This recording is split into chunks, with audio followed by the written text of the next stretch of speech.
Hello there, and welcome to this Year 9 revision video for What is a Computer in preparation for your end of unit test. So let's get going. So first of all, what is a computer? Make sure you're happy with what a computer is. You've got three different images on the screen at the moment, which represent what people think are computers, where we've got an Apple Mac, we've got a desktop PC with a tower next to it, keyboard, mouse, and then we've got a few gaming PCs. What you need to remember with the computer is it boils down to input, process, and output. Okay, so the input is someone typing something in, clicking something, giving a voice command, some form of data which then gets used by the CPU. It gets processed, it gets looked at, and it gets manipulated or stored. At which point, once it processes it, it develops it and displays it as an output. So for example, if I press the letter H when I've got Microsoft Word open, as soon as I've pressed it, the memory has processed the instruction. It's thought, oh, I've got the letter H here, and then it outputs it and it displays it on the screen.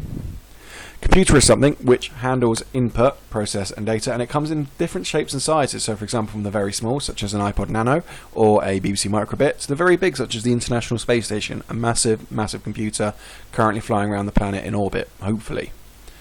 You need to make sure you're happy with what different parts of the computer are and what they do. So remember, the base unit is the bit which has all the hardware in, all the technology in, which when you press it turns on. You've got the monitor, which is what displays what's happening. We've got keyboard and mouse, which don't need explaining. And then also think about what printers are, what they do. Make sure you're happy with black and white colored printers. Think about 3D printers as well. Think about what RAM and ROM is. So making sure that you're happy with RAM is random access memory. And that of course, make sure when you're writing it in capital letters as well, for the capital R, capital A, capital M. Be happy that with the RAM is something which stores programs or software which are being run. So every time you've loaded something up from your computer, it gets put into the RAM. And that when it gets used up, it then gets put back on the hard drive.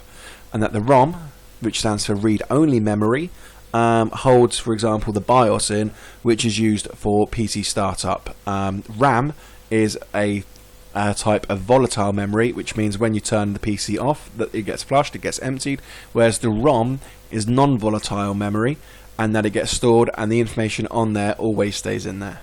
I hope this video has been helpful for you. Feel free to like, comment and subscribe. Good luck for your tests, and I'll see you in a future video. Goodbye.